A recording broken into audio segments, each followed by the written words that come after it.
sommes engagés. Public. Bienvenue aux Engagés publics. Cette semaine, on reçoit Yann Lafrenière. Merci beaucoup, Yann Lafrenière, d'avoir accepté notre invitation. Ben, merci à vous, M. Martel. Très, très, très heureux d'être avec vous, d'enfin avoir été invité. Hey, j'attendais ce jour-là. C'était pas moi, il m'aime pas.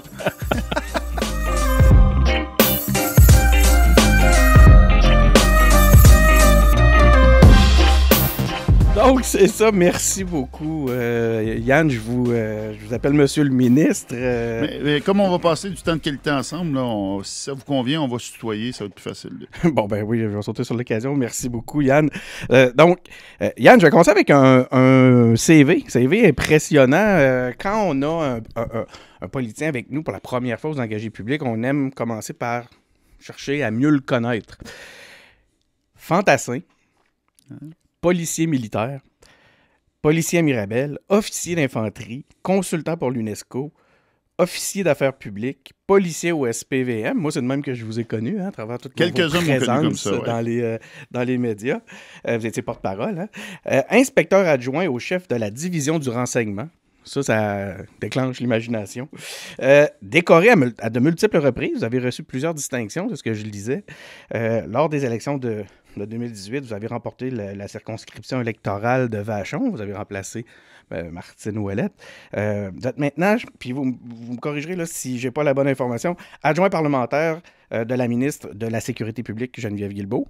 Ça, c'était dans le passé. Je suis rendu ministre. C'est plus le cas. Non, ça, ministre responsable des relations avec les Premières Nations des Inuits, qui est un nouveau nom en passant. On a changé le nom du secrétariat. C'est ça, on disait des affaires autochtones avant. Oui. Et ça, c'est une demande de l'Assemblée des Premières Nations du Québec-Labrador qui voulait qu'on ait un nouveau nom. Et le premier ministre a accepté rapidement. Puis c'est vraiment important parce que ça faisait très paternaliste. Les affaires autochtones, c'était paternaliste. Là, on arrive avec des relations. Ouais. C'est ce qu'on veut bâtir au Québec, hein? Du nation à nation. Fait qu'on s'appelle les relations avec les Premières Nations des Inuits. Ça va dans le sens de certaines de mes questions. On aura l'occasion d'y revenir. Mais avant toute chose, comme je vous disais, ce qui m'intéresse, c'est d'en savoir un peu plus sur vous. Yann Lafrenière, on dirait un espion. Je lis votre parcours, un super policier, un combattant. Je ne le sais pas, j'avoue que je suis un peu impressionné. Ça me semble pas banal, mais il doit y avoir un Yann normal. Qui est Yann Lafrenière, sinon? Oui, c'est compliqué ta question, Denis, parce que Yann a passé la grande partie de sa vie en uniforme. Depuis l'âge de 17 ans, tantôt tu faisais le CV. Mais pour moi, tout ce qui revient là-dedans, c'est du service public. Là. Mm-hmm. J'ai servi comme militaire à partir de 17 ans. Je suis encore militaire aujourd'hui. Là, je suis en congé sans solde, mais je suis encore militaire. Policier pendant 26 ans. J'étais pompier aussi. Pompier, oui? Tantôt à Mirabel, tantôt à Saint-Hilaire, spécialiste dans le sauvetage en hauteur. Et comme policier, tantôt tu parlais d'espion, mais j'étais agent double aussi au service. Ouais. Je suis tombé de ça vouloir faire une blague. Ouais, t'es tombé dessus. En fait, je suis démasqué. Ça a pris des années. Mais tu sais, c'est ça que je disais tantôt. Quand on lit des trucs du genre inspecteur adjoint au chef de la division du renseignement, là, immédiatement, l'imagination s'enflamme. Donc, mais t'es en plein là-dessus. Le renseignement, entre autres, il y avait tout le volet terrorisme qui était mon champ de spécialité. Alors, pour le Québec, la liaison avec les autres organismes pour la lutte au terrorisme, c'était dans mon CV. Donc, une vie qui orbite autour du service, autour de l'engagement. Puis autour des uniformes. Donc, on a beau chercher le Yann normal. Ah, il y en a un, tu veux dire, dans les passions, il y en a un. Toi, c'est Star Wars, moi, c'est plus les Simpsons. Ah oui? Oui, okay. Déjà un reportage chez nous là-dessus. J'ai un petit musée des Simpsons dans ma maison, une pièce qui est dédiée aux Simpsons. C'est pas nécessairement la fierté de ma famille, mais c'est la mienne. Je pense que j'avais vu un truc, effectivement. Il y a eu la salle de chips a été faite. Ouais. J'avais vu ça passer. Beaucoup trop, selon ma femme et mes filles, j'ai peut-être beaucoup trop de choses des Simpsons dans une seule pièce. Ça, c'est le lot de tous les collectionneurs. On aura l'occasion de parler peut-être un peu de collection tantôt. Tu as évoqué Star Wars. On a un ami commun qui est un grand collectionneur de Star Wars, on pourra y revenir. Mais avant toute chose, j'aimerais savoir, ça vient de où ce désir de l'engagement-là? Parce que là, c'est dans ton cas, c'est flagrant. Là. Je veux dire, c'est une vie au service de la communauté. Oui, mais c'est pas facile de trouver d'où ça vient. Hein? Très, très, très humble. Honnêtement, je te dirais, depuis que je fais de la politique, il y a un paquet de petits liens qui sont faits dans ma tête. Moi, ma grand-mère, j'ai le plaisir d'avoir ma grand-mère qui est toujours vivante à 104 ans. 104 ans, une grand-mère qui s'est impliquée énormément. Elle a travaillé, entre autres, pour un dénommé Pierre Laporte dans ses élections. Mon grand-père était le chauffeur de Pierre Laporte. Mais ça, honnêtement, ma grand-mère m'en a jamais parlé. C'est quelque chose qu'ils ont gardé de côté. Tu as découvert ça sur le tard? Je l'ai découvert sur le tard. Puis ça, j'ai fait un paquet de liens, puis j'ai compris un paquet de choses. Mon grand-père était policier militaire. J'ai été policier militaire par la suite, mais ma grand-mère m'en avait jamais parlé. Parce que même les photos avaient été cachées à la maison. Tu sais, c'est des fois, il y a une partie de l'histoire qu'on cache un peu. Puis je me rends compte que j'ai comme pris le chemin de mon grand-père. Avant même de tomber sur ces photos-là. Oui. Ouais, c'est spécial, hein? Oui, c'est spécial. Je le découvre. Après ça, je te dis, tu fais l'énumération de ce que j'ai fait comme service public, puis quand tu le fais, c'est rare. Tu prends pas de recul en disant, OK, dans ma vie, je suis où, je m'en vais où. Personnellement, la vie m'a amené là. J'ai décidé d'être militaire, de m'impliquer dans les forces, parce que j'avais un ami qui était militaire, puis il m'avait invité. Puis j'ai embarqué, j'ai trouvé ça le fun. Mais j'avais pas un plan qui me disait, ouais, c'est ce que je veux faire dans la vie. Par la suite, j'ai décidé de m'enrôler pour la guerre du Golfe, la première guerre du Golfe. Fait que ça, c'est une décision, c'est un plan. Mais le reste, on dirait que la vie m'a amené à des endroits, puis je me rends compte qu'il y avait un chemin qui était tracé, qui était assez clair. Quand je regarde ce que mon grand-père a fait, ma grand-mère qui a toujours été impliquée pour aider les gens, finalement, je suivais ce chemin-là, puis je ne le savais pas. Je présume que le sang-froid chez toi, c'est quelque chose dont tu as eu besoin régulièrement. Que tu dois pouvoir remettre à profit aujourd'hui, garder un pas de recul sur des situations des fois qui peuvent être excessivement stressantes, puis pour justement pouvoir aider les autres. Oui, bien d'être... ça va être long ma réponse, mais tu vas comprendre pourquoi. Go, c'est ça qui est le fun avec les engagés publics. Je vais t'expliquer pourquoi c'est long, parce que j'ai eu le plaisir aussi de faire beaucoup de cinéma, puis avec des amis dans le monde du cinéma, ils m'ont toujours dit, tu sais, la journée que j'aurais pas le trac, moi, changer de job. Puis, je comprends pourquoi, parce qu'effectivement, comme policier, la personne qui va venir te voir, qui est policier, qui est militaire, qui dit « Moi, j'ai pas peur de rien. Personnellement, je ne travaillerai pas avec lui. Je ne dis pas d'avoir peur au point de figer, je comprends l'idée, mais de ne pas avoir peur au point de prendre des décisions stupides. Fait que si tu me demandes aujourd'hui, quand je me lève au Salon Bleu, comme ce matin, une déclaration de député, je le tracte. Je le traque à chaque fois, mais je pense que la journée que je ne l'aurai pas, je vais me planter. C'est ce que je pense vraiment profondément. Fait que oui, ça prend cette volonté-là de passer par-dessus tes peurs, c'est vrai, de faire face à l'inconnu, de faire face au danger, mais de dire que tu n'as pas peur, honnêtement, la journée que tu n'as plus ce petit feeling-là. On parle d'un mécanisme de défense, hein, souvent. Oui, mais c'est souhaitable pour aussi se dépasser. Oui, puis se dépasser aussi. Oui, tu as un septième sens qui fait que des fois, tu vois des choses que les gens ne perçoivent pas nécessairement. Mais il ne faut pas que tu deviennes justement tellement sûr de toi que tu amènes tes collègues dans une mauvaise position. Parce qu'oublie pas, j'étais officier d'infanterie. Les décisions que je prenais, mais j'ai des hommes, des femmes, ça, 32. Officier, t'étais pas juste c'est 32 personnes de qui leur vie dépendait de mes décisions. Puis comme policier, comme inspecteur, c'était la même chose par la suite. Quand tu diriges des gens, mais ça t'amène à cette responsabilité-là. Mais oui, j'ai cette volonté-là de servir. Puis je te dirais que j'adore ça, j'aime ça. Tu t'es retrouvé devant les caméras par la suite à maintes reprises. Hein? Tu as été très présent, entre autres, pendant la tempête du verglas. Oui, tempête du verglas, crise étudiante, Dawson, on peut les nommer. Pendant 20 ans, je suis parti d'agent, puis j'ai terminé inspecteur aux communications. Puis malgré ça, tu te lèves à l'Assemblée, puis tu sens un petit stress. Ben oui. Ah, puis je te le dis, la journée que je l'aurais pas. Puis c'était... Dans le fond, je t'ai dit, un comédien, c'est un humoriste qui m'avait... Je ne dirais pas son nom, qui m'avait dit, Yann m'a dit, à chaque jour, là, je vais faire un spectacle, ça fait des années que je le donne, puis j'ai un tract. Ouais. Puis je comprends, c'est un tract de performance, puis je pense que c'est correct. Puis dans ma carrière, tu sais, mes 20 années que j'étais porte-parole, les 2 fois où j'ai dit, c'est beau, je vais faire l'entrevue, puis je me suis pas préparé, c'est 2 fois que je me suis planté. Je me rappelle encore aujourd'hui. C'est drôle, ça me parle beaucoup ce que tu dis parce que, bon, moi, j'ai l'occasion des fois de donner des petites conférences, des trucs comme ça, puis à chaque fois, avant la semaine, avant la conférence ou avant d'arriver même sur le stage, je me dis, qu'est-ce que je fais là? Pourquoi je m'inflige ça? Mais je sors de là toujours ultra valorisé, vraiment ultra satisfait là, de l'avoir fait parce que je pense que c'est la notion de dépassement que tu évoquais. Tu te prépares. Sans préparation, c'est le secret de se préparer sans préparation. Tu te mets en danger d'une façon ridicule. J'ai donné de la formation pendant des années, autant pour les policiers que du côté des Nations Unies. Puis je résumais la formation en disant la première chose que tu dois apprendre dans la vie, c'est préparation. Puis préparation à ce qui est inconnu, à préparer à ce que tu ne sais pas que ça peut arriver, préparer à connaître un petit peu. Puis tu sais, le terme préparation peut avoir l'air simple, mais tu comprends que c'est beaucoup plus complexe que ça. Mm-hmm. Mais préparation, ça fait partie de ça. Ah, mais là, je me demande comment tu es arrivé en politique. C'est une juste de bonne question. Ça a pris du temps avant que je comprenne. As-tu milité? As-tu fait un parcours classique où on est venu te chercher? Hein? Des fois, il y a des... Oui, du tout. Pour être bien honnête avec toi, comme je te disais, oui, j'ai découvert sur le temps que ma grand-mère avait eu une historique politique, mon grand-père, mon père, politologue. Moi, ça ne m'intéressait pas.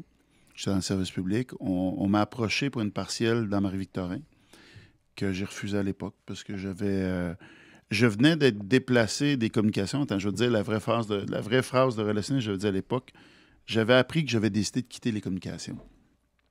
Fait qu'en bon français, il me semble que c'est Perron qui avait sorti ça un jour, j'avais bien aimé sa phrase, quand il avait dit « J'ai jamais été aussi surpris que la journée que j'ai appris que j'avais décidé de donner ma démission. » Mais moi, ça a été ça. J'ai appris ce jour-là que j'avais décidé de quitter les communications. Puis on m'a approché, puis je trouvais ça dangereux, parce que je me disais, est-ce que je prends une décision réfléchie ou je prends une décision par frustration? En disant, tu sais, j'ai pas ce que je veux, on me déplace. Ouais. Ça a été dur, ça a été très mal fait, puis c'était horrible, j'en ai gardé des séquelles longtemps. Est-ce que je prenais une mauvaise décision, bref, qui n'était pas pensée? Fait que j'ai décidé d'attendre, puis ça a été bon, ça a été salutaire. Je suis allé par la suite au renseignement. Puis pour la famille, tu sais, nous autres, on a été très touchés par la crise étudiante. Moi, ma famille en a payé le prix beaucoup. On a eu beaucoup de menaces à la maison. Mes enfants ont eu des menaces à la garderie. C'était horrible. Fait qu'eux autres, d'aller dans le domaine public, ça ne leur plaisait pas du tout.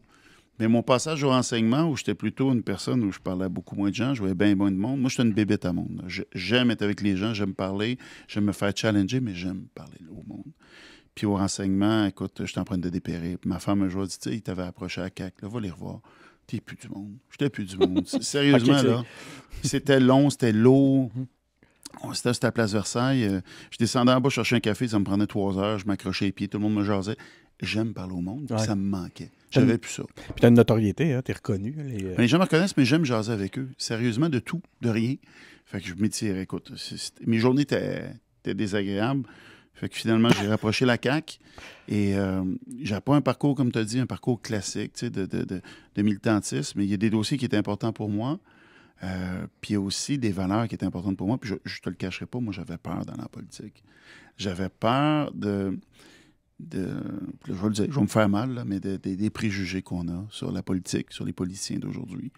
Puis tu sais, moi, je suis un gars bien droite. J'ai fait de la police une grande partie de ma vie. Puis j'avais peur d'être pogné dans des conflits, pas des conflits d'intérêt, des conflits de valeurs, où je me sentais pas bien là-dedans. Fait que ma première rencontre avec la personne qui est rendue le premier ministre aujourd'hui a été particulière. D'après moi, il a dû me trouver vraiment bizarre parce que j'ai pas parlé de rôle de ministre. J'ai pas parlé de rien de tout ça. Mes questions étaient vraiment bizarres pour lui, j'en suis persuadé. Mais je faisais un test de valeur avec comment le parti était géré. Puis je mettais des points au clair qui étaient particuliers en disant, moi, si je découvre un jour que c'est pas ça, je vais vous crucifier moi-même. Là. Pour moi, ça passe pas. Puis j'avais vraiment peur. Non, mais j'avais peur. Tu comprends ce que je veux dire? Tu sais, si j'embarque dans quelque chose... Non, mais je me disais, si j'embarque dans quelque chose, puis je te dis, comme policier, j'ai dû... Bon, je ne fais pas de lien douteux, là, mais j'ai dû gérer des enquêtes sur des histoires politiques que j'ai pas aimées. Ouais. Puis ça, ce spectre-là me faisait peur. Fait que mes premières questions, bref, c'était vraiment... Je trouve ça fascinant. Je me dis, en t'écoutant, je me dis que c'est comme s'il y avait une caution à la CAQ. Ben... Non, on est plusieurs. Écoute, on est plusieurs avec ce background-là. Je pense à ma collègue et amie Sonia Lebel.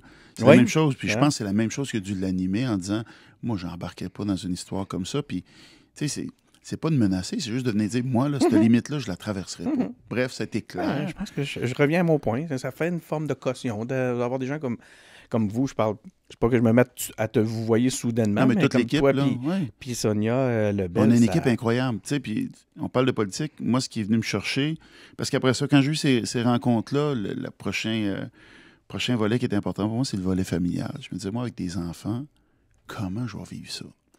Et c'est Jean-François Roberge et sa femme qui ont accepté de nous rencontrer pour nous parler d'une seule chose, c'est comment ça se vit au quotidien. C'est quoi ça, être politique? C'est pas évident, hein? Non, c'est pas évident, mais ils nous ont vraiment rassurés. C'est à la base, avec l'horaire, puis on regardait comment ça marchait, on partait le mardi, puis c'est important. Tu sais, on a beau dire qu'on fait ça par conviction, c'est vrai, mais à la base, tu vas pas là pour perdre ta famille. C'est énormément de temps. Là. Fait qu'on l'a fait, ils nous ont rassurés. Moi, je dis tout le temps, c'est grâce à Jean-François. Quand ça va bien, je dis c'est grâce à Jean-François. Quand ça va mal, je dis c'est à cause de Jean-François.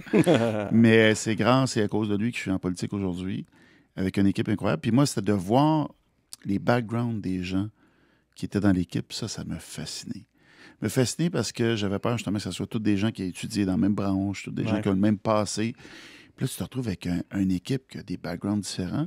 Fait qu'à chaque fois que tu arrives pour prendre une décision, puis tu te challenges. Tu as des ressources. tu te challenges aussi. Tu sais, quand tout le monde a la même vision, c'est le fun les premiers jours parce que tu ne signes pas beaucoup, mais tu n'avances pas. Ouais. Mais là, tu as des gens avec des backgrounds dans tout. Fait qu'il y a des fois qu'on a des bonnes discussions épiques sur des dossiers parce qu'on a des points de vue complètement différents, mais il ressort de ça le meilleur. Ça, c'est venu me chercher bien gros. Mais je te dirais, j'étais pas sûr. J'ai fait la campagne particulière parce que j'étais encore au SPVM au début, je ne pouvais pas faire campagne. Il ne fallait pas que personne sache que je me lançais en politique. Fait que tu parlais d'espion tantôt, c'était assez particulier. Tout ça s'est tenu vraiment, vraiment. C'était la plus courte campagne. Hein. J'étais l'avant-dernier annoncé. Ma campagne a duré une trentaine de jours. Alors, mon équipe était mobilisée. Ça ne savait même pas pour qui ils travaillaient parce qu'on ne voulait pas que ça s'ébruite. Ça a été vraiment spécial. Tu l'as un peu adressé, puis je serais curieux de t'entendre plus précisément là-dessus. Pourquoi la CAQ? Parce que là tu as glissé à travers la discussion. Tu sais, quand tu relatais la discussion que tu avais avec ta femme, tu disais, tu as approché la CAQ. Donc, je comprends que c'est toi qui as fait les premiers pas. La CAQ m'avait approché. La CAQ Il m'avait t'avait approché pour une partielle dans Marie-Victorin. Je n'étais pas prêt. Fait que j'ai laissé ça de côté. Puis après ça, je les ai rappelés en disant, écoute, je serais prêt à jaser. OK, c'est là que c'est toi qui J'étais prêt à jaser. Fait que après ça, j'ai rencontré le... Mais fondamentalement, je veux dire, c'est les valeurs, c'est ce que tu expliquais tantôt. Oui, mais il y a d'autres... Je vais être bien transparent. Il y a même un parti fédéral qui m'a approché. Puis ça ne me convenait pas. Surtout à l'époque, c'est un parti qui parlait beaucoup, beaucoup de la légalisation du cannabis. Fait que je n'étais pas à l'aise avec ça. C'était pas dans mes valeurs, pas du tout. Puis je cherchais pas à quitter en passant. Je cherchais pas... tu sais, je t'en parle en magasinage, là. J'étais bien heureux, puis en passant, aujourd'hui, quand tu me parles de police, mais j'adore ça. Fait que je serais peut-être encore là aujourd'hui, puis je serais très heureux. Mais j'avais le goût de relever ce défi-là, puis d'amener des changements à notre niveau. Mais la CAQ, ce qui m'intéressait, c'est que je voyais que c'était une coalition, c'était des gens avec des idées différentes. Puis je sentais que j'avais ma place là-dedans. Je te cacherai pas, j'ai pas toujours la même idée que tout le monde. J'aime challenger, j'aime me faire challenger. Fait que j'avais pas le goût d'embarquer dans une équipe qui avait pas mal le même moule. Même background, les mêmes idées, tout le monde est d'accord. En CAQ, ce que j'ai entendu avant même d'y arriver, puis je te le confirme aujourd'hui, c'est la place que tu as à avoir des idées différentes, puis des débats d'idées, des challenges d'idées. Ça, c'est venu me chercher. Une force, selon toi? Oui, vraiment de force. Ministre responsable des relations avec les Premières Nations et les Inuits. Ça, c'est ton poste aujourd'hui. Mm-hmm. Pour préparer l'entrevue, j'ai parlé à un de nos amis communs. J'ai appelé Steve Gros-Louis. Que j'ai vu récemment. Oui, il a dû te le dire, il a dû me stouler. Hein? Il t'a stoulé, il m'a envoyé des photos. Ah non, il m'a envoyé ce que j'ai mangé en plus? Non, il n'est pas allé jusque-là. J'imagine que tu manges à la sagamité, j'espère. Oui. La tarte au sirop d'érable. Je vous le dis, tout le monde, c'est un péché mignon, c'est la tarte au sirop d'érable.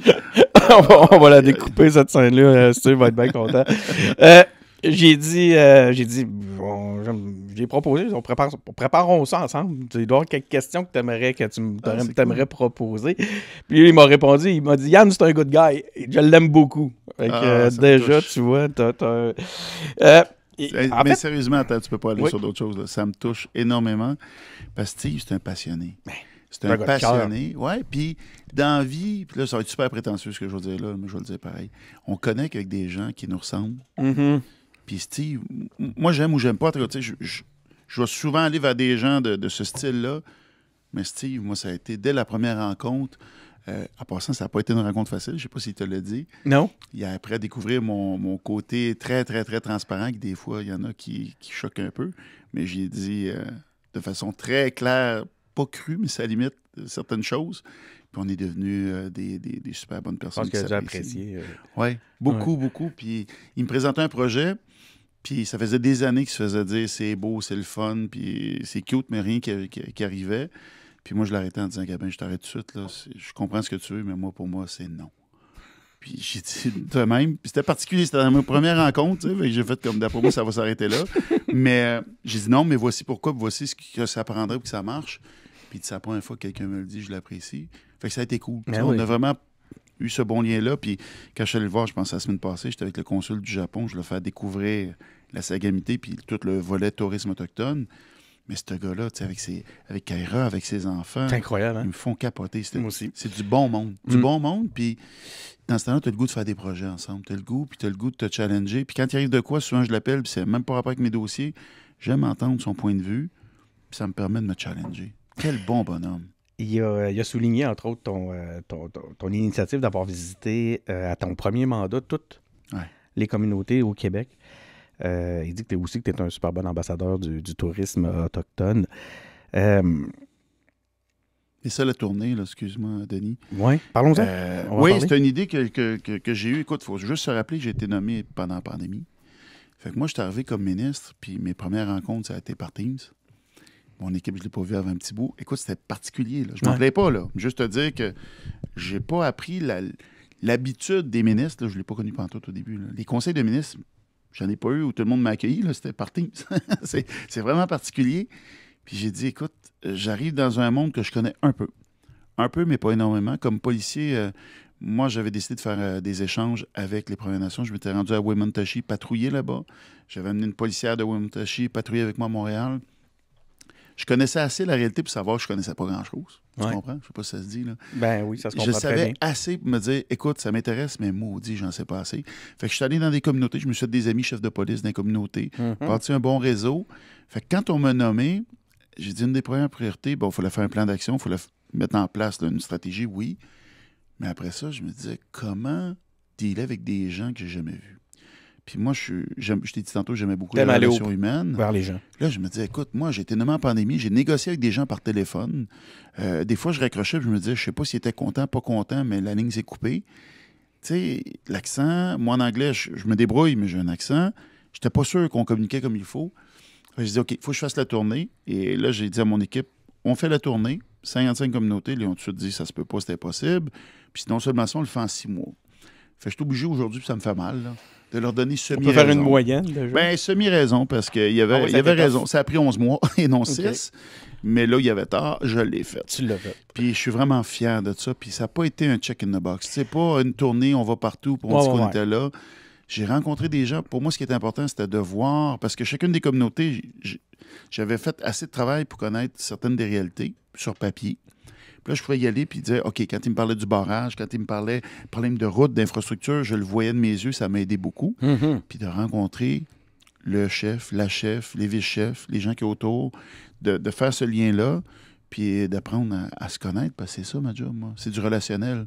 Fait qu'on l'a fait, mais oui, ça a été dur parce que c'était en pleine pandémie, puis comme notre écrit, Inuit était fermé une grande partie du temps. Ça a été dur. Ce que j'aimerais savoir, c'est quoi de quoi les gens te parlaient? T'étais allé à leur rencontre. Spontanément, c'est quoi t'entendais? De quoi on te parle? De quoi on t'a parlé pendant cette On m'a parlé d'énormément de choses. La première chose qui est sortie, Denis, c'est les besoins de logement. Partout. Dans toutes les communautés, c'est la première chose. Ouais. Puis t'as pas besoin de te le faire expliquer bien longtemps. Tu roules en véhicule, puis tu vois, puis c'est comme, OK, ils sont 4 familles dans la maison. Fait que là, après ça, on a toutes sortes de préjugés. Hein. On sait bien, ils n'entretiennent pas les maisons. Moi, je te lance un défi. Vivez 4 familles dans votre maison ici. Puis tu me diras combien de temps ta maison va rester en bon état. Ça va être l'enfer. Les maisons sont surutilisées. Tu as 15, 16 personnes dans une maison avec une douche, l'humidité. Écoute, c'est incroyable comment ces maisons sont mises à épreuve. Comment on peut les aider? Puis deuxièmement, l'autre chose que ça amène, c'est quand tu es plusieurs dans une maison, as-tu pensé au problème de promiscuité? 4 familles qui vivent dans ta maison, là. Oublie ça. T'as-tu dit 4 familles? Ça va jusqu'à 4 familles. J'ai vu des maisons de 15 excuse-moi, j'entendais 4 personnes. Non, 4 personnes, c'est ça serait moi, normal, oui, c'est ça. Mais je sais pas trop. Là, ça tu vois, de 15 à 16 personnes dans une maison. Fait que là, je pourrais te répondre la réponse bien plate de politicien, te dire c'est une responsabilité fédérale. Ouais. C'est au fédéral de s'en occuper. Mais moi, j'ai décidé de ne pas baisser les bras. J'étais dans une rencontre avec le fédéral lundi. Le fédéral, en passant, qui aime bien nous faire la leçon. Du côté des affaires autochtones, je le dis, je suis bien transparent, je suis bien ami avec Mark Miller, mais là-dessus, on ne s'entend pas. Qui aime beaucoup nous faire la leçon. Mais du côté du logement, ils sont vraiment pas dedans. Ils sont en retard. Il y a des communautés qui manquent 100 maisons. C'est incroyable, là. Puis il y a du budget pour en construire 2 par année. Fait que dans 100 ans, je vais tester ton micro pour n'avoir rien fait. Fait que j'ai challenge. Nous, de notre côté, on essaie de faire des choses différentes. Au Nunavik, entre autres, j'ai décidé de faire une initiative de... puis ça vient de mes missions en Afrique, là, de dire il y a du génie incroyable au Québec pour bâtir différemment. Je les ai vus en Afrique, dans certains pays, où ils ont réussi à faire quelque chose d'innovant, de différent puis rapide. C'est pourquoi on ne fait pas ça dans le Nord. C'est pas, je ne veux pas m'immiscer à la place des Inuits au Nunavik, que c'est leur job. Moi, ce que j'ai dit, c'est je vais réunir des gens, puis je les rencontre tout prochainement. On va faire une tempête d'idées. Là. On va amener ces gens-là de génie en disant qu'est-ce qu'on peut faire? Moi, j'ai 3 points. Comment bâtir plus rapidement? Bâtir de façon plus adaptée parce que le pergélisol, il dégèle, puis ça cause des problèmes dans le Nord. Puis l'autre point qui est important pour moi, c'est comment bâtir avec moins de ressources spécialisées. Parce que le problème, quand je suis obligé d'envoyer des gens du Sud pour bâtir dans le Nord, la communauté n'est pas vraiment impliquée là-dedans. Puis deux, ça cause un autre problème. Il faut que je loge ces gens-là pendant qu'ils bâtissent. Moi, j'aimerais ça qu'on ait quelque chose qui est assez simple, que les gens du Nord pourraient participer. Parce qu'il y a de très bons menuisiers et tout, mais on n'a pas en quantité monstrueuse. Fait que si on peut avoir quelque chose là, où c'est moins difficile de le monter, on pourrait travailler plus rapidement. Bref, j'essaie des tentatives comme ça avec les Inuits, parce qu'on ne les pose pas, ça je l'ai bien appris, puis il faut être prudent là-dedans. J'essaie de trouver des solutions avec eux, parce que ça a des impacts sur la santé, sur la sécurité, sur l'éducation, Denis. Pensez pendant la COVID, quand nos enfants ont dû apprendre à la maison, si je te mets dans un contexte de surpopulation, tu es 13, 14, Impossible. 15, 16 dans la maison. Ça. Et nous autres, on était Mais 4. même On se demandait les coins de maison qu'on prenait parce juste que étudier. tu étais en Teams, puis ta fille passe en arrière, puis on était 4. J'ai eu l'occasion d'avoir en entrevue Maïté Saganache qui elle m'en a parlé de cet enjeu-là. Puis elle a beaucoup mis c'était très intriguant ce qu'elle me disait parce que on cherchait, je voyais elle avait une réflexion où elle cherchait à voir de quelle façon, justement dans un contexte Québec-Canada, quels seraient les leviers de pouvoir de Québec dans un contexte où justement le Canada se traîne les pieds, le fédéral se traîne les pieds. Puis là, toi, tu as l'air d'avoir déjà une réflexion là-dessus. Tu vois la chose comment, toi? On fait comment alors que le fédéral, le supposé responsable, se traîne les pieds? Nous, on fait quoi? Le danger, puis en passant, je vais mettre quelque chose au clair. Je te disais que la CAQ, c'est une coalition. Je n'ai pas un passé séparatiste, vraiment. 32 ans dans les Forces armées, j'ai un passé un petit peu plus fédéraliste. Avant que je t'amène là, tu voulais préciser. Non, mais tu vas comprendre pourquoi après. Moi, je veux qu'on ait une nation forte. Moi, j'aime notre nation, puis j'adore le Québec, puis je crois au Québec dans le Canada. Mais on dirait que des fois, mes collègues au fédéral, ils font tout pour que je les haïsse. Puis je trouve ça particulier, leur façon d'amener ces enjeux-là. Je le dis en toute honnêteté. Là, puis je leur ai dit la semaine passée, je dis, écoute, je vous aime, mais mon Dieu, que vous faites tout pour que je vous aime pas. Ça n'a pas d'allure. Mais des fois, c'est de ramener ça. Puis là, il y a de la politique là-dedans, mais c'est de ramener ces enjeux-là parce qu'on a nos responsabilités. Puis moi, là, d'arriver face à une communauté là, qui est dans le problème, puis tu sais, c'est pas mon département. Puis c'est dégueulasse. Cependant, il faut ramener le fédéral face à ces contradictions parce qu'ils ont beau nous faire la morale. En matière de logement, c'est un enjeu qui est majeur. Dans le Nord, en passant, on assume présentement le déficit d'exploitation. On le prend, ça. Parce que les maisons sont bâties, mais elles sont en décrépitude. On s'en occupe. Mais là, il faut travailler ensemble. Je me demande pourquoi tu t'es retrouvé dans ce ministère-là. Parce que, tu sais, on écoute tout ton CV, le profil. On t'aurait attendu peut-être plus en sécurité ou... Mais tout le monde pensait ça. Puis tu vois, quand j'ai été nommé encore là, je vais être bien transparent avec toi, il y a au moins 3 personnes qui ont levé la main en disant ça n'a pas d'allure. Ah oui, hein? Ah, on se demandait que c'est ça. Police, oui, en plus, c'est vrai. Oui. Tu sais, mais au contraire. Puis je me souviens, le monde disait il va faire peur à ses interlocuteurs. Ben, regarde, j'ai dit aux gens, avant de me juger, laissez-moi le temps de vous démontrer que je suis sans dessin. Là. Je veux dire, laissez-moi une chance. Puis, il y en avait 3 qui avaient été plus difficiles avec moi. Puis, je te dirais qu'une de ces 3 personnes-là, j'ai démontré qu'elle avait tort dans les semaines qui ont suivi ma nomination. Puis, elle l'a avoué. Mais tu sais, quand je viens dans les communautés, là, je te dirais que, je ne vais pas te donner de chiffres, là, mais dans plusieurs communautés, un des chefs ou un des conseillers, c'est une ancienne police. Puis, ça revient à ce que tu me demandais en début d'entrevue. Quand tu t'impliques, quand tu décides de t'impliquer dans l'espace public, tu veux servir, des fois, ça avec va comme ça. L'affiliation, le réseautage passe pas dit nécessairement. Oui, j'ai dit tantôt que j'ai voulu aller patrouiller à Wemontashi. La policière de l'époque, qui s'appelle Alice Koukouchi, ma première rencontre que j'ai faite aux Affaires autochtones à l'époque, je me retrouve face à une chef, une conseillère, puis c'est Alice. Alice est rendue conseillère pour OMO. Je suis rendu ministre. Elle dit, ben voyons donc, on s'était fait dans la fois en uniforme tous les deux. Fait que ça, j'en ai vu beaucoup. Mais je te dirais aussi, cette volonté-là de servir, puis on va se le dire aussi, c'est pas facile. C'est pas un dossier qui est simple parce qu'on a un déficit de crédibilité qui est incroyable. Là. 400 ans, là, tu règles pas ça du jour au lendemain. Tantôt, je te disais, la franchise, la transparence, on se parle cru. Des fois, on se dit les choses en pleine face. Puis crois-moi, quand je fais une gaffe, ils me le disent. Puis ils me le disent solidement. C'est correct. Est-ce que ce serait ça, justement, l'espèce de lien qui vous unit, cette espèce de... Absolument, de se dire les vraies choses. De se dire les vraies choses. Puis c'est très exigeant. Je vais être bien honnête avec toi. C'est une job qui est excessivement exigeante, mais qui donne tellement. qui donne tellement, parce qu'au point de vue humain, tu fais des changements. Là. Moi, là, écoute, j'ai 50 ans, OK?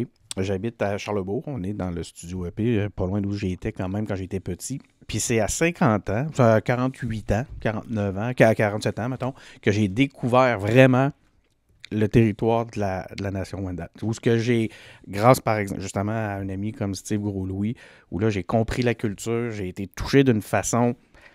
Je veux dire, moi, je suis athée comme une chaise. Là. Je te jure, j'ai vécu des expériences spirituelles auprès de gens de la nation Wendat. Puis, je me dis, comment c'est possible? Qu'est-ce qui s'est passé pour que. Puis là, on s'entend, c'est pas loin, là. On était à quoi? 4 km, 7 km? Collé dessus. Je suis collé dessus. Qu'est-ce qui s'est passé pendant 40 ans de ma vie pour que je sois si loin de ça, de mon. Mais ça, c'est le plus grand problème qu'on a, là, la nation québécoise présentement. Écoute, c'est ce déficit de connaissances qui est incroyable. Puis moi, je pense honnêtement que de part et d'autre, il faut se le dire, là, de part et d'autre, parce que je leur dis dans les communautés aussi, on se connaît pas beaucoup, puis il n'y a pas eu cet intérêt-là de se connaître. Nation à nation, là. C'est phénoménal. Mais une des façons de le régler, puis Steve pourrait t'en parler, là, il va sûrement On m'appeler aurait me dû dire l'inviter. merci. Là. Il va me On dire aurait dû merci pour tourisme autochtone. Le tourisme, c'est une belle façon de se connaître, c'est clair. Mais il y a l'éducation. À l'école, ça commence à l'école. Moi, Denis, j'ai essayé de quoi qui a fonctionné, puis je vais le partager à mes collègues, je trouve qu'on devrait tous le faire. J'ai décidé d'acheter des livres qui ont été écrits par des auteurs autochtones. J'ai remis ça dans toutes mes écoles de mon comté à Longueuil, à Saint-Hubert. Fait que j'ai donné ça, j'étais content. Tu sais, je me disais, écoute, c'est le fun, puis ça va être un outil de rapprochement. Suite à ça, il y a des jeunes qui ont décidé de m'inviter en classe. Ils ont dit, ouais, il nous a donné des livres, mais on veut le questionner. Puis là, tantôt, je te disais préparation. Là, celui-là, je l'ai échappé solide. Ah ouais? Moi, je me disais, écoute, c'est en 6e année, on va faire des papayes, je vais parler de comment ça se passe. Puis, première question, la loi ces Indiens, quand vous allez mettre fin à ça? Puis, j'en ai mangé une solide. Mais solide dans le sens que je voyais que ces jeunes-là étaient tellement intéressés. Puis ça me donne, c'est ça qui me donne espoir, de voir que nos jeunes nous poussent. Tu sais, en matière, là, je vais dérailler 2 secondes, mais tu sais, en matière de recyclage, là, ceux qui nous poussent, c'est souvent nos enfants. Ouais. Mais je pense que c'est la même affaire pour les relations nation à nation. Nos jeunes sont ouverts, sont intéressés, puis je pense qu'ils nous poussent tranquillement à dire, attends un peu, ça marche plus. Là. La façon qu'on a enseigné l'histoire, on le revoit parce que ça marche pas. Ben, justement, j'ai un de mes sujets, ça. Deuxièmement, Ça, quand je vais dans les sujet classes, c'est la première chose que je fais, j'amène la carte du Québec avec toutes les Premières Nations. Puis je leur présente les Premières Nations puis les Inuits, puis je leur présente, les jeunes ils ont plein de questions, puis ils disent, ben moi, avec mes parents cet été, on va aller en voir une, puis j'en ai vu beaucoup sur le territoire en passant. Là. J'ai fait tout le territoire, j'ai vu beaucoup de Québécois qui se promenaient, qui avaient cet intérêt-là. Je pense qu'on a une fenêtre d'opportunité qui est incroyable. Il y a de l'ouverture, mais il n'y en aura pas 12 fenêtres qui vont ouvrir demain, Denis. Si on ne le fait pas là, Ouais. d'après moi, on l'échappe pour des années. Ça voudrait dire quoi, l'échapper? Ça ferait quoi une conséquence de Si on prend l'échapper? pas, il y a 2 dangers. Puis je l'ai dit aux Premières Nations, je vais te le dire en toute transparence aussi. Si on n'arrive pas à trouver des pistes de solution, puis ça ne veut pas dire de tout régler parce que je ne réglerai pas tout, mais ça n'est pas grave d'arriver avec du concluant pour démontrer de part et d'autre que ça marche et qu'on peut avancer ensemble. Concret. Concret, mais concluant, c'est quelque chose qui va nous amener à un résultat. On dit, hey, là-dedans, on a fait un changement. Puis je vais t'en présenter quelques-uns, là, mais sinon, le danger, c'est que les gens se découragent. Ouais. Puis ils disent, mais écoute, peu importe ce qui arrive, ça ne marchera jamais. Ils se Puis ça me désengagent. fait peur. De l'autre côté, dans les communautés, si on l'échappe, puis on le dit, oui, on va avancer, puis finalement, on livre rien, ils se sont fait dire ça bien des fois. dans Ouais, leur ils sont vie. déjà échaudés. Là, je pense qu'on va arriver à la limite. Là. En bon français, le cut-off, là, ils vont dire, ben là, ça donne rien. Ouais. Fait que je me mets de la pression en disant ça. Je suis je suis bien honnête, puis je sais que ça nous met une pression, mais je pense qu'on est dans un moment incroyable, avec une fenêtre d'opportunité incroyable. Et c'est à nous autres de saisir la chance qu'on a là. Tantôt, j'ai un peu effleuré le sujet. Tu sais, j'ai dit, on aurait dû inviter Steve avec nous Oui. autres, tu sais, jaser. Puis, mais ça m'amène à mon autre question. Tu sais, il y en a plusieurs. Quand Catherine Champagne-Jourdain est arrivé, on a pensé, là, peut-être que Yann Lafrenière va perdre son ministère, tu sais. Ça aurait été incroyable de faire ça, honnêtement. On la mettait dans une position qui aurait été insoutenable. Pour elle, ça aurait été extrêmement dur. Pensez. Elle vient ça d'une m'intéresse. communauté, elle vient d'une nation. OK, ouais. Alors, à chaque fois, elle se serait fait challenger en disant, bon, c'est bien, les Inuits ont ça, nous autres, on ne l'a pas. OK. Et l'autre chose qui est plus profond, parce que Catherine, en passant, je la connais bien, je fais partie des individus qui sont allés la voir, je fais partie du recrutement de Catherine. C'est une femme qui est incroyable. Mais c'est réducteur de dire, comme tu es autochtone, tu vas t'occuper du dossier autochtone. Mais ça, je trouve ça intéressant parce que tantôt, on parlait des affiliations. Puis l'élément justement crée le lien entre toi et les communautés dans le cadre de ton travail, il est tout autre. Justement, il est beaucoup plus axé sur des valeurs, sur une façon d'être. Puis ça, je trouve ça fascinant comme histoire parce que exactement, c'est le raccourci qu'on fait, puis surtout dans les Oui. débats actuels. Mais en fait, excuse-moi, je réussis même pas à me rendre à mes questions, c'est trop intéressant. Là, nous deux, là, on devrait-tu se sentir un malaise de se retrouver deux allochtones à parler d'affaires autochtones? Tu sais, c'est ça les débats ambiants, là. C'est ça tu trouves, t'as pas besoin d'écouter la radio longtemps pour tomber sur ce genre de débat-là. Comment tu... Faut faire attention parce que oh mon Dieu, c'est un sujet qui est touché. Fait qu'on va l'effleurer, mais on va en parler comme il faut parce que sinon ça va sortir tout croche. Le danger dans tout ça, c'est qu'il y a des gens bien pensants, justement, qui veulent démontrer, qui veulent nous dire comment parler, comment y penser, comment... Puis je fais attention parce que des fois, c'est un syndrome. Il y a certaines personnes qui ont cette pensée-là, mais dans les communautés, les gens sont super accueillants. Ils veulent qu'on parle de leur réalité. Puis ils veulent surtout pas qu'on arrive avec nos solutions toutes faites. Fait que, tu sais, de parler des réalités des Premières Nations, c'est parfait. Mais si toi et moi, on s'assoyait, là, puis on disait, écoute, On va régler ça. Voici ce qu'il aurait dû faire. Ils sont tannés de ça. Ouais. Puis cette semaine, j'avais à l'Assemblée nationale, j'avais un débat de fin de session avec mon collègue libéral. Puis j'ai appelé mes collègues au Nunavik, pardon. Puis j'ai dit, qu'est-ce que vous voulez que je passe comme message? Je me dis, le premier message, Yann, là, arrivez pas à la gang du Sud avec vos solutions comme des sauveurs en disant que vous savez tout ce qui est bon pour nous autres. On est tannés de ça. Puis c'est un peu ça, dans le fond. Je veux dire, d'en parler, moi, je trouve ça super intéressant. Puis j'invite les gens à s'intéresser, à en parler. Il y a des émissions maintenant, il y a des belles séries. Tree Pines, là, qui est une série qui est super intéressante, qui parle de réalité autochtone. Il y en a plusieurs. Moi, je pense qu'il faut s'intéresser. Mais de se dire qu'on n'a pas le droit, il ne faut pas en parler, faites attention. Là. C'est une petite minorité qui envoie ces messages-là. Puis souvent, ce n'est pas nécessairement des gens des communautés autochtones. Moi, ce que je vis sur le terrain, c'est des gens avec beaucoup d'ouverture, qui veulent en apprendre davantage sur nous, puis qui veulent qu'on apprenne davantage sur eux. Un des combats, puis je reviens, écoute, le monde va dire oui, je reviens toujours à Steve, mais c'est parce que c'est lui qui m'a soufflé ça aussi.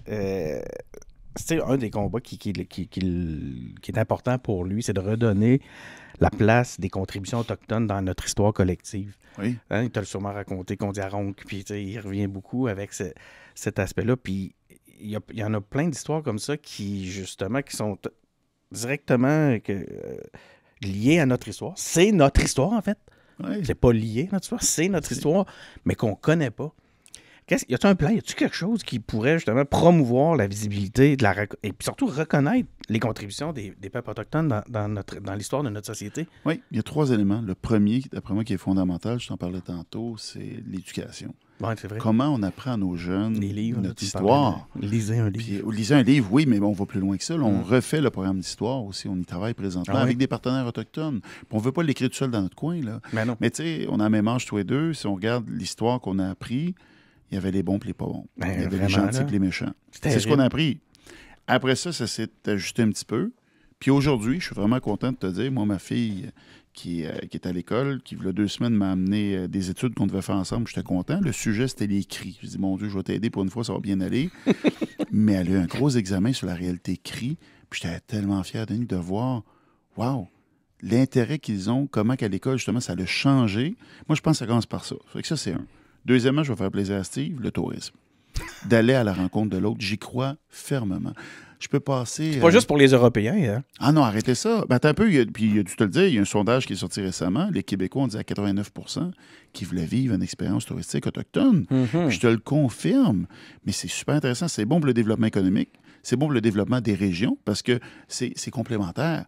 Hein? On peut aller en Abitibi, on peut aller visiter les mines, on peut aller visiter les beaux paysages, on peut aller voir les beaux paysages qu'on a à voir là-bas puis vivre une expérience touristique autochtone. Donc, c'est complémentaire.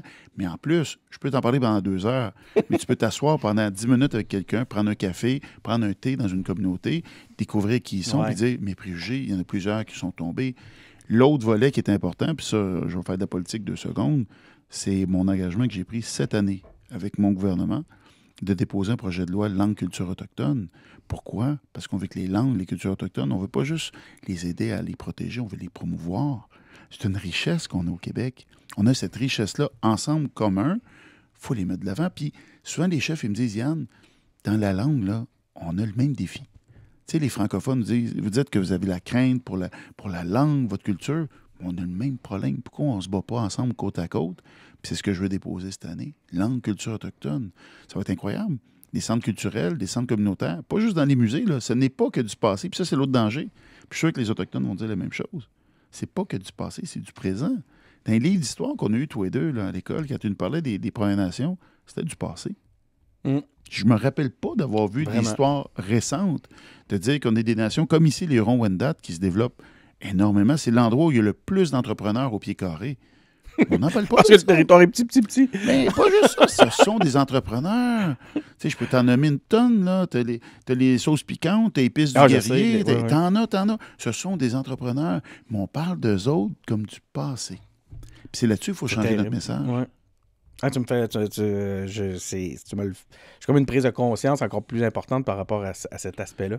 Puis allez voir C'est la vrai que carte c'était qui existe. toujours axé sur le Ouais. passé, comme s'il allez voir la avait carte. cessé d'exister pendant une longue période. Ben, c'était la volonté du gouvernement du passé aussi. Mm. Rappelle-toi, c'était quoi? C'était tuer l'Indien dans l'enfant. Ce qu'on voulait, c'était mettre fin à cette présence-là, de faire une colonisation, de dire, mais là, c'est fini.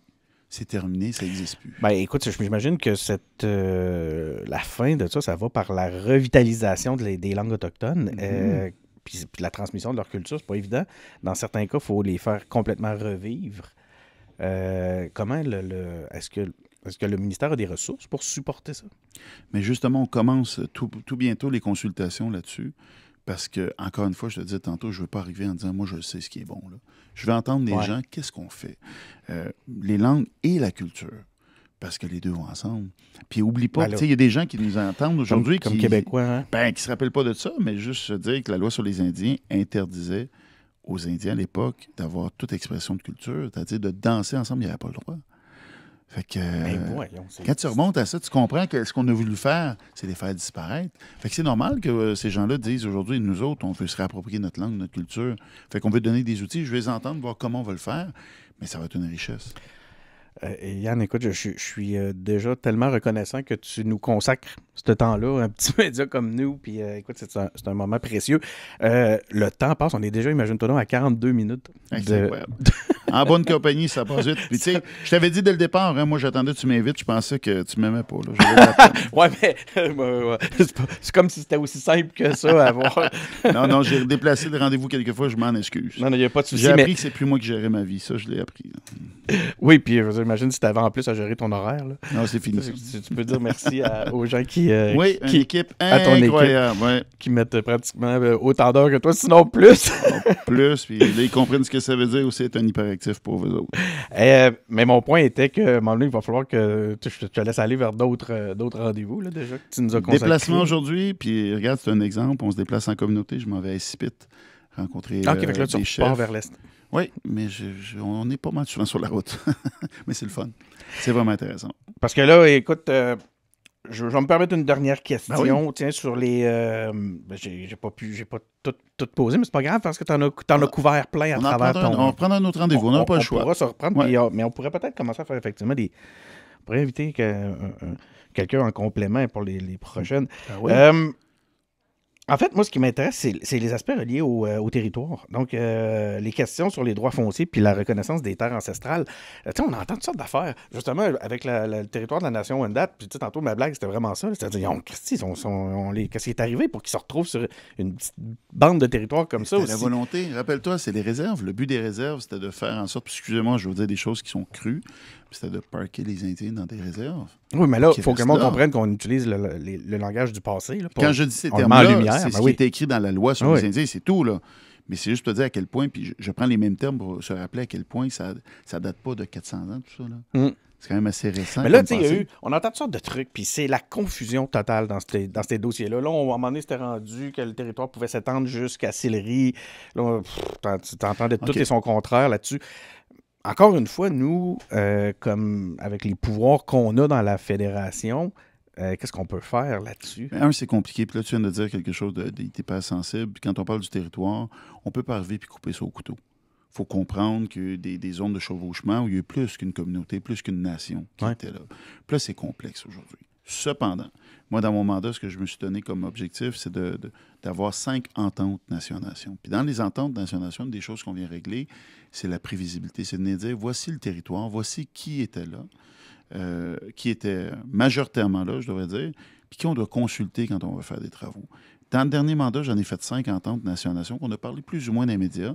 Là, dans le prochain mandat, une des importantes, c'est Pétapan, avec les communautés Innu. C'est ici avec la nation Huron-Wendat où on va avoir une entente en matière de consultation.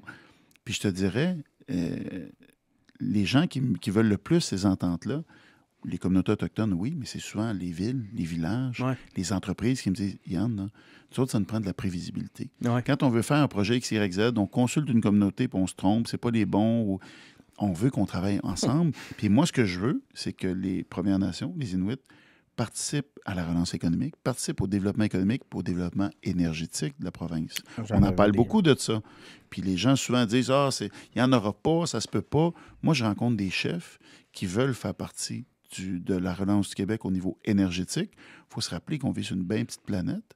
Puis les changements qu'on veut faire, si on dit qu'on veut décarboner le Québec, décarboner le monde, mais ça va nous prendre une transition. Puis il y en a plusieurs qui ont levé la main. Puis l'exemple à ça, je peux dire qu'à Wahat, tout proche de cette île, communauté Innu, avec qui on a développé le projet Apuit, qui est un projet majeur, plusieurs centaines d'emplois, millions de dollars pour la communauté. Est-ce que c'est l'entente dont on a entendu parler dernièrement? Là? Ça, c'est Pétapan. L'entente Pétapan sur laquelle je travaille.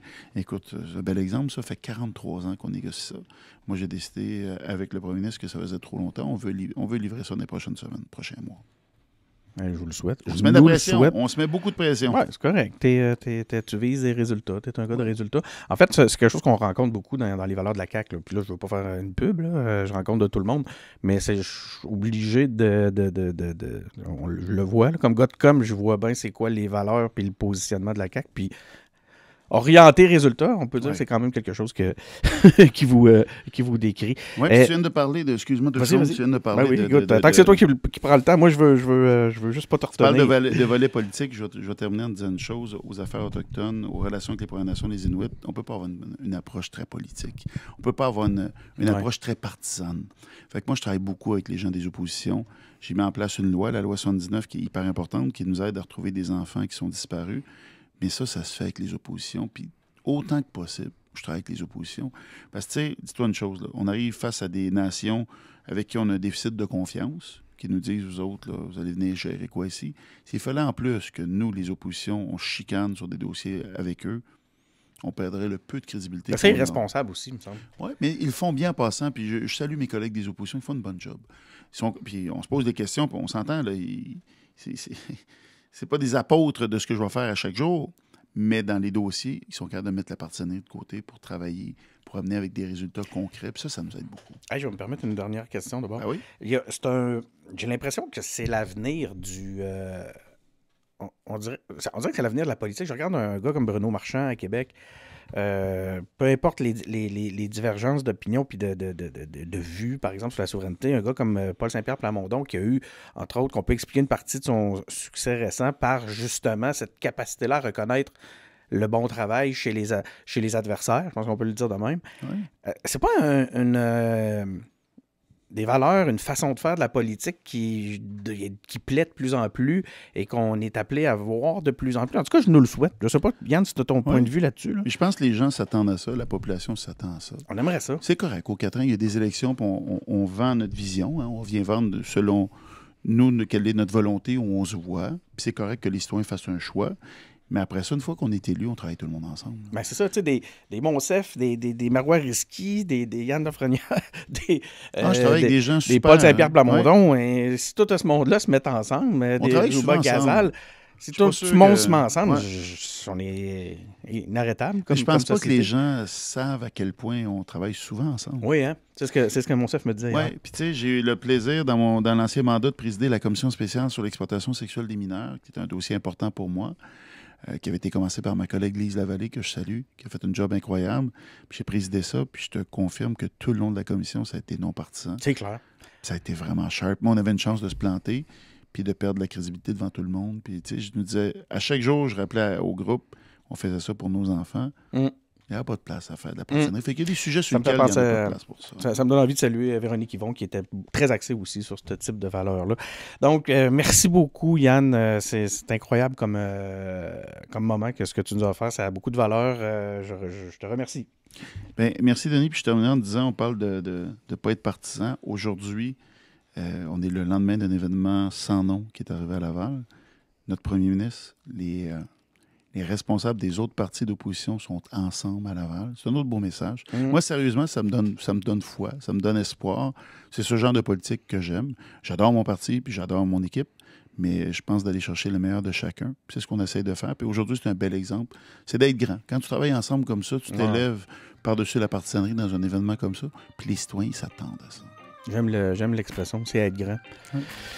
Écoute, encore une fois, merci. Donc, merci à vous aussi, chers auditeurs, d'avoir été à l'écoute. Hein. Vous le savez, des entrevues comme celle-là, il y en a plusieurs sur nos différentes plateformes. On est sur YouTube, on est sur Facebook, on est sur TikTok. Additionnez-les, allez-y, essayez-les, faites une recherche, on est là. Donc, encore une fois, c'est Denis Martel qui est au micro. Encore une fois, Yann Lafrenière, merci beaucoup. Merci, Denis. À bientôt. Puis, on se retrouve pour un prochain épisode.